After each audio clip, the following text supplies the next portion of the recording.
Hello, hope you're doing good.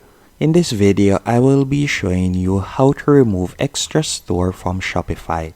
The first thing you want to do once on your Shopify admin page, you're going to go over to the top right hand corner and you're going to tap right where you see My Store. After you have done that, you can see all of your stores right here. Or you can tap on All Stores, then you'll see all of the Shopify stores that you have. Once you have found the one that you would like to remove, let's say for example this one, you're going to simply select it. Then you're going to go over to the bottom left hand corner and you're going to tap on Settings. After selecting Settings, you're going to tap on Plan.